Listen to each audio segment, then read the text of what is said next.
Kenapa DC itu selalu mengancam kalian, meneror kalian, mentakut-takuti kalian, mau menyebarluas data kalian? Itu kenapa? Dan di sini saya mau kasih tahu alasannya dan juga cara bagaimana DC itu tidak lagi meneror kalian, mentakut-takut kalian, dan mengintimidasi kalian. Makanya simak terus videonya sampai selesai.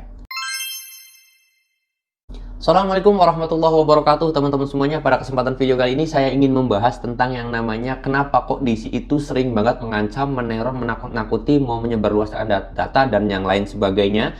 Dan apa alasan DC itu kok selalu menggunakan hal-hal seperti itu. Dan bagaimana sih caranya agar kita itu tidak lagi diteror, tidak lagi ditakut-takutin, tidak lagi diintimidasi, tidak lagi katakan hewan sama DC ini. Ada beberapa hal yang harus kalian siapkan. Di sini langsung saja saya pengen bahas. Oke. Jadi pusatnya ada pada titik pertama itu di kaliannya sendiri atau di nasabah itu sendiri. Saya sendiri tidak menyalahkan nasabah, tetapi memang itu karena faktor ketakutan aja. Di sini kenapa kok DC itu sering banget mengatakan saya akan datang ke rumah kalian membawa RT, membawa RW, perangkat desa atau kepala desa. Itu yang menjadi sering banget alasan DC ketika mau menakut-nakutin kalian. Atau sekarang itu sudah ganti versi lagi, bakal datang membawa polisi untuk membawa kasusnya ke jalur hukum. Nah, itu kenapa kok ancaman DC selalu seperti itu? Karena sebenarnya itu berasal dari rasa ketakutan kalian itu sendiri. Contoh kecil gini, kalian bakal takut kalau misalkan mau datang DC tersebut sama RT, sama RW, nanti warga semuanya pada tahu kalau saya itu terlilit pinjol. Akhirnya DC tersebut mengatasnamakan mau bawa RT, mau bawa RW, datang ke rumah kalian biar kalian takut. Ketika kalian takut, kalian akan mencoba mencari talangan dana dengan cara melakukan pinjaman lagi di aplikasi pinjol. Akhirnya kalian itu mau gali lubang, tutup lubang. Nah, itu. Terus sekarang udah tenang, tidak takut lagi ketika mau datengin RT, tidak takut lagi datengin RW atau perangkat desa. Kalian masih takut juga sama polisi. Akhirnya DC tersebut membawa-bawa nama polisi. Saya mau datang ke rumah kalian dengan membawa polisi untuk ke jalur hukum.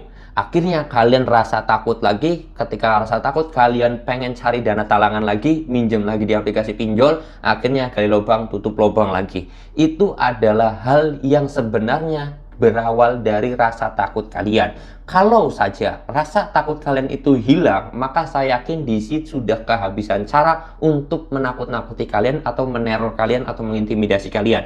Oleh sebab itu, solusinya gimana Bang? Buang rasa takut tersebut. Memang manusia itu diberikan rasa takut, rasa gemetar, rasa grogi oleh Tuhan. Tetapi tolonglah, rasa takut itu kita bisa imbangi juga dengan nalar yang baik, dengan logika yang baik. Ketika nalar kita dan logika kita itu bisa bekerja dengan baik, saya yakin kalian itu rasa takut boleh, tetapi ya nggak bakal sepercaya itu gitu loh. Akhirnya kalau misalkan kalian terlalu takut, akhirnya tadi gali lubang tutup lubang lagi. Nah, kalau udah gali lubang tutup lubang itu sudah bahaya banget. Nah, terus gimana Bang hilangin rasa takut tersebut? Coba kalian ketika datang rasa takut, berpikir dulu secara logika.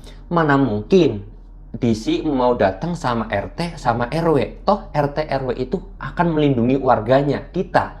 Mana mungkin DC itu mau datang RT sama RW mau mengancam kita. Sebenarnya kan RT sama RW kan pasti bakal membela warganya atau membela kita gitu loh. Itu pakai logika seperti itu ya. Lalu kemudian ketika DC itu mengancam mau mendatangkan polisi, mau mendatangkan ke jalur hukum atau membawa ke jalur hukum, coba kalian pikirkan lagi secara logikanya, kalian gunakan. Ketika rasa takut itu hadir, terus kemudian baca WhatsApp-nya, rasa takut hadir, kalian berpikir juga secara logika.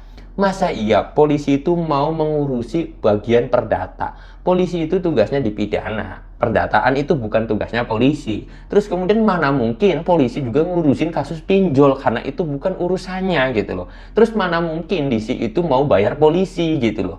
Itu adalah hal-hal kecil ataupun logika yang harus kalian terapkan ketika rasa takut itu ada.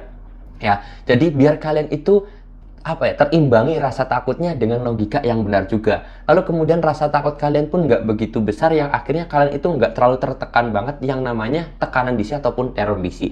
Kalau misalkan kalian itu nggak bisa melakukan hal itu, ada cara yang lebih ampuh sebenarnya, sedikit lebih ampuh. Ketika ada pesan dari orang yang tidak dikenal, kalian langsung hapus aja, jangan dibaca. Ingat ya, jangan dibaca pesan dari orang yang tidak dikenal, kalian langsung hapus aja chatnya, blokir juga nomor kontaknya atau nomor WA-nya. Baik nomor teleponnya, nomor WA-nya, kalian langsung blokir aja ya.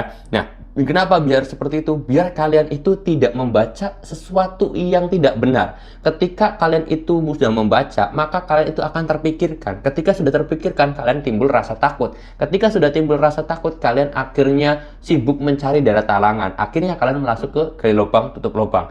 Kalau misalkan kalian itu sudah tidak membaca lagi, langsung dihapus, langsung diblokir, maka rasa takut tersebut nggak nyampe pikiran kan gitu. Jadi kalian lebih aman, lebih tenang, dan juga lebih enjoy ketika ada teror ataupun ada ancaman dari DC. Saya yakin DC itu pasti akan berganti lagi nomor handphonenya, nomor WhatsApp-nya akan berganti lagi dan menghubungi kalian. Kalian tugasnya satu, ketika ada nomor telepon yang tidak dikenal, kalian langsung hapus aja chatnya, jangan sampai dibaca. Kalian langsung blokir nomornya, itu selesai, agar mental kalian itu terjaga ya. Karena yang paling diharapkan oleh debt collector ataupun DC itu sebenarnya menjatuhkan mental kalian, mengedownkan mental kalian. Akhirnya kalian itu takut. Ketika rasa takut, kalian itu mau cari uang atau cari dana talangan, yang mengakibatkan kalian itu gali lubang tutup lubang. Kalian bayar di pinjol A, di pinjol B punya hutang. DC yang dipinjol A akhirnya dapat komisi, dapat duit, dan yang lain sebagainya.